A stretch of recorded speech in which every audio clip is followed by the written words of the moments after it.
Hi guys, Louie here. Welcome back to my channel. It's been a while since my last video. And actually, this video was unplanned. Kasi magsa-start na yung classes ko next week. Pero I've been seeing a lot of posts kasi on social media regarding kidney transplant na very discouraging siya kapag nabasa ng mga tao. Isa sa mga nakita kong post ay ito, which is pag unang basa mo pa lang, talagang discouraging na. And syempre, sa social media, kung ano yung makikita natin, most of the time, paniniwalaan agad natin. And kapag talagang hindi ka knowledgeable about kidney transplant and yung process, talagang matatakot ka. And if you're someone na looking forward ma-transplant, talagang gustong-gusto mo siya, lalo na sa mga dialysis patient, yung mga taong may malaking influence sa social media, syempre, paniniwalaan natin sila. So, I'm just here para mag-share ng experience ko, as I've said, and enlighten kung sino yung makakapanood nito, lalo na yung mga gustong ma-transplant. If you've watched my previous videos, meron akong ginawa before na video about sa finances namin before and after transplant, meaning during dialysis days and after kidney transplant. Pero syempre, since it's been more than 2 years na since na-transplant ako, marami nang pinagbago yung mga gastusin. In that video, this video, I mentioned na yung mga gamot ko nun, anti-rejection and other vitamins, inaabot siya ng 65K per month. Na-mention ko rin doon na mas malaki yung gastos compared sa nagda-dialysis ka. Pero kasi kapag nag-transplant ka, hindi yung ginagastos mo sa first month mo post-transplant, forever nang ganon yung gastusin mo. So now, kung yung ginagastos namin before monthly ay more than 60,000 para lang sa medicines, ngayon, yung ginagastos namin 2 years post-KT ay around 22,000 pesos for my anti-rejection medicines. Sa video na yun, inisa-isa ko yung mga gamot na iniinom ko para umabot ng ganong amount. After kidney transplant kasi, maraming mga nire-resetang gamot na for 3 to 6 months na parang anti-rejection din sila, pero it's mostly to protect you from other viruses. Siyempre, nung time na yon may mga injection din ako since mababa yung hemoglobin ko and yung hindi pa fully functioning yung kidney ko. Pero as time went by, unti-unting nababawasan yung mga gamot na tinitake ko, and syempre nababawasan din yung pera na kailangan gastusin para sa mga gamot. It mostly depends on your lifestyle kung paano mo iingatan yung sarili mo. Personally, walang pinagbabawal sa akin yung doctor ko na food. And alam naman natin, food nagpapataas ng creatinine. Certain food, lalo na red meat, canned goods, mga may preservatives, ayan, mga number 1 na pampataas ng creatinine. And wala naman ng bawal actually pag kidney transplant. Just eat in moderation. Sa loob ng more than 4 years ko na pagda-dialysis, marami rin akong nakasanayang bagay na hindi gawin. So yung mga food na hindi ko kinakain nung nagda-dialysis ako, na alam kong makakasama sa kidney ko and sa health ko, tinuloy-tuloy ko na rin siya until after transplant. So, if before di ako makain ng beef, kasi nga malakas siyang makataas ng CREA, until now, hindi ako makain ng beef. Pero, nung Christmas and New Year, tumikim ako, konti lang. Kasi, syempre, yung trauma nung dialysis, dala ko pa rin siya until now na natatakot ako sa bawat kilos ko, iniisip ko, ayoko nang bumalik sa ganong sitwasyon before. And yung anti-rejection medicines ko naman, yung around 20,000 na yon, covered siya ng guarantee letter. And yung guarantee letter, if you're not familiar with it, pwede tayong makahingi sa mga LGU, sa mga senators, and kung sino mga politicians na pwedeng lapitan. Medyo matrabaho siya kasi marami tayong requirements na kailangan ipasa. Susulat ng personal letters dun sa hihingan natin ng tulong. Syempre, kailangan yan para ma-explain natin yung sitwasyon natin. And then, quotation ng laboratory, ng gamot, yun yung mga kadalasang sinasama ko.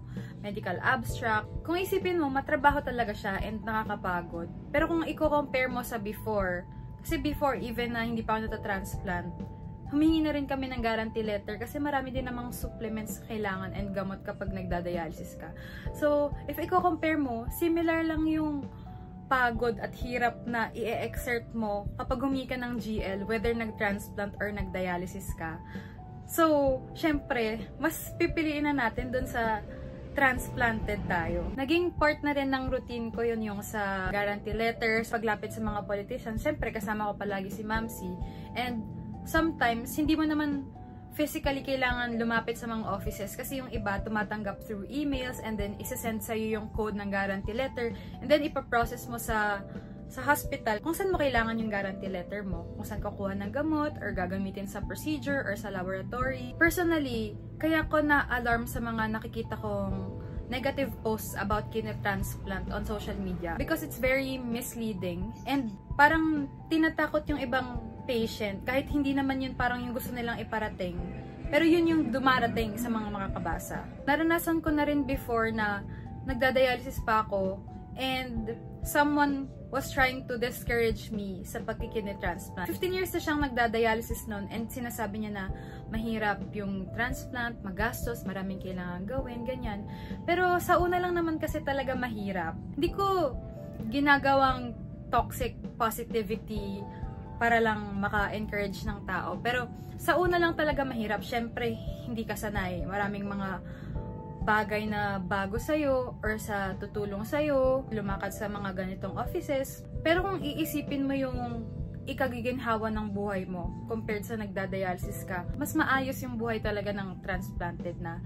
Hindi mo kailangan dumepende sa machine, kada araw yung oras mo, nasasayang lang nakaupo, naghihintay ka matapos yung dialysis mo. Transplant, nagagawa mo na yung mga gusto mo, although with limitations. Pero almost normal na yung buhay mo kapag na-transplant ka talaga. Ang kailangan mo na lang isipin yung anti-rejection medicines mo, which is lifetime naman talaga. I thought it was common knowledge na sa mga nagbabalak mag-transplant and sa mga transplanted na for life na talaga yung gamutan after mo mag-transplant. Kasi syempre, hindi sa atin yung kidney na nilagay sa katawan natin. So naturally, itatry i-reject ng mga antibodies natin, ng sarili nating katawan, yung organ na nilagay sa atin. Syempre, yung gamot na lang, yung anti-rejection na lang yung aasahan natin para makatulong sa atin na hindi masayang yung kidney. As I've said, nababawasan siya habang tumatagal. So, if before, yung tacrolimus ko, 6 per day, ngayon 3 per day na lang siya. Umabot sa time na 2 per day na lang. As long as maganda yung lab results mo and inaalagaan mo talaga yung sarili mo, hindi siya ganon kahirap kagaya ng mga na nababasa natin sa social media. At alam ko, ang isang pinakamalaking factor na maaaring makadiscourage sa mga tao from getting a kidney transplant is financial. At aminin ko naman, hindi naman talaga madali yung financial issues na kasama ng kidney transplant. Syempre, hindi naman lahat maaasa natin sa GL. Hindi naman all the time may guarantee letter tayong pwedeng makuha sa mga politicians. Especially kapag paparating na yung election, may election ban na hindi tayo makakalapit sa offices nila. Ang ginawa naming ways para magkaroon ng extra funds ay fundraising. Before, if you remember my first video, nagbebenta kami ng t-shirts noon for a cause. And aside from that, meron kaming mga fundraising concerts and other activities talaga para makapag-raise ng funds para sa preparation ko noon for kidney transplant. Until now, may mga nagdo-donate para ma-maintain ko yung anti-rejection medicines ko, pero mostly talaga, ang pinakamalaking tulong financially ay yung guarantee letter. So doon sa around 22,000 ko na anti-rejection medicines, guarantee letter. Pero may mga vitamins din kasi ako na wala sa NKTI na hindi ko nagagamitan ng guarantee letter. Recently, may mga nadagdag na vitamins sa akin. For example, yung folic acid ko and then yung ferrous sa iron kasi mababa pa rin yung hemoglobin ko. And ang hindi natanggal since transplant is yung gamot ko sa blood pressure, which is irbesartan. And then yung prednisone ko, which is hindi rin covered sa NKTI since wala sila nun. Pero may mga time naman na matsyempohan na meron sa kanila ng irbesartan and prednisone and covered din naman yun ng guarantee letter. Just to be transparent, yung main anti-rejection medicines ko right now ay tacrolimus and Cellcept. So yung tacrolimus around 137 per piece ata siya. Yung Cellcept naman is around 70 pesos each. Tig-3 yung inom ko sa kanila per day. Kung iisipin, medyo mahal talaga siya if through cash natin babayaran. Pero as I mentioned, guarantee letter nga yung ginagamit ko. So, hindi na kami nagka-cash out for that. Aside from that, yung follow-up check-up sa doktor after transplant. After transplant ko nun, 1 month post-KT na hindi na ako admitted, every week yung follow-up check-up ko, and syempre, kailangan din ng lab test nun. And yung lab test ko rin nun, covered din ng guarantee letter ko, and habang tumatagal, nagiging mas far apart na yung gap ng follow-up check-up mo. Kung sa lab test na babayaran mo, kailangan mo pa rin magbayad sa PF. And let's say, around 1,000 or less yung PF ng doktor mo. Pag private, additional gastos na naman yon. Ngayon, 2 years post-KT ako, every 3 months na lang yung follow-up check-up ko sa doktor. And from before na every week siya, naging every month. Tas ngayon, every 3 months na. Sometimes, yung iba nga, every 6 months pa. And baka meron ding yearly follow-up check-up siguro pag super tagal na ng transplant mo. And if okay naman yung lab tests mo. Even me, hindi ko in-expect before na matatransplant ako. Kasi, hindi naman talaga kami financially ready. Especially yung transplant ko, sobrang biglaan niya lang. Kasi pumila kami sa Hope nun. And then, after 2 months, bigla na lang kami tinawagan in the middle of the night. Patulog pa lang kami noon, 3 AM. Biglang tumawag yung Hope na may donor na pala for me. And yung donor ko is cadaveric donor. Nasabi pa nga sa akin noon na pang-anim ako talaga sa listahan. Parang lucky number ko yung 6 kasi birthday ko, tapos pang-anim ako sa listahan ng Hope, pero isa ako sa 2 na transplant that day. Tapos, after transplant ko kasi hindi agad gumana yung kidneys ko. So, nagdialysis pa ako ng 6 times bago siya gumana ng tuluyan. And I would say na it's normal to feel discouraged or panghinaan ka ng loob when you're in the process of trying to get a kidney transplant. Pag nakakita ka kasi sa social media ng talagang post na sobrang negative, syempre mas lalong mababawasan yung confidence mo, yung hope mo na ma-transplant ka, which is ultimately, yun naman talaga yung pinapangarap ng mga dialysis patients. And I've been there, na naiintindihan ko yung feeling and naaalala ko kung gaano kahirap lahat. So, ngayon na na-transplant na ako, gusto ko lang mag-encourage ng mga tao na if you have the means, then go for it. If you think you can, go for it. If you don't think you can, there's always a way. Hindi nyo mamamalayan na yung mga bagay na kinatatakutan nyo, unti-unti nyo na lang sila malalampasan. Kasi, as I mentioned kanina, hindi kami prepared doon sa kidney transplant namin. Meron kaming ipon na 400,000, inipon over the years na nagdadialysis ako para sa transplant. Pero since biglaan yung transplant namin, kulang talaga yung finances namin para mabayaran yung everything related sa transplant. Pero ang daming unexpected blessings na dumating nung time na na-transplant ako. Ang daming donations na dumating kahit papano. And I'm sure yung mga makakapanood ng video na to ay member sa Facebook groups ng Dialysis PH or KTPH. So, ayun, nung time na yun, si Mamsi kasi yung sobrang active mag-post sa social media about our situation. So, tatandaan ko, nag-post siya nun sa social media and someone from Dialysis PH, if I remember correctly, tumulong sa amin and nagbigay ng anti-rejection medicines na good for 1 month. And actually, hindi kami nakalabas ng hospital na kompleto na bayad na lahat ng gastusin namin. Kasi syempre, sa PF, ang daming doktor nun, surgeons, nephro ko nung time na yon, 2, kasi transitioning from pedia to adult, tapos anesthesiologist, sa mga team sila, and hindi lahat yun kaya naming bayaran. As I've said, hindi naman kami ganun ka-prepared financially. So, buti, mababait yung mga doktor, and nakalabas kami ng hospital na hindi kompleto yung bayad namin. Fortunately, nung nag-college ako, transplant ako first year college, and then second year college, naging scholar ako ng school namin.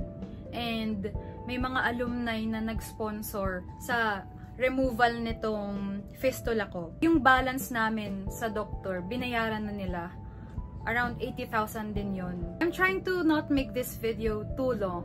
So, if you want to know more about my story, my experience, mga tanong nyo about sa transplant, sa Hope Enlistment, and other things related to kidney transplant and dialysis, you can watch my previous videos, especially itong mga videos na ilalagay ko sa screen, since I think ito yung mga pinaka-related sa mga sinasabi ko ngayon. Ito yung vlog ko nung transplant ko, na talagang makita nyo naman kung gaano kami ka-unprepared sa mga nangyayari, and kung gaano kami nagulantang. I can't remember if nabanggit ko na to sa mga previous vlogs ko, pero yung transplant kasi namin, hindi siya nangyari na one try lang. 3 yung naging workup ko bago kami na transplant through Hope. First, si Ma'am C, siya yung supposed donor ko, and yun talaga yung pinakamadaling paraan, pinakamabilis na paraan kapag nagta-transplant is through mother and child. Wala nang problem sa ethics, mas mabilis, and may higher chance na match yung organ nyo, syempre, kasi magkadugo kayo. Siya talaga yung pinaka-ideal donor, and nag-match kami, and okay na lahat sa lab results namin. Pero nung clearance na diagnose siya ng lupus, which I've also talked about in this video before. Hindi kami natuloy mag-transplant until nangyari yung COVID. Nagkaroon ako ng 2 non-related donors na tinry naming mag-work up. Yung una, hindi kami natuloy dahil nagka-problem sa clearance niya sa cardio. And then yung pangalawa naman, nagka-problem din sa clearance niya sa GI. So, bale, yung last resort na lang talaga namin is yung Hope, which is pinalad, and ngayon, more than 2 years na akong kidney transplant.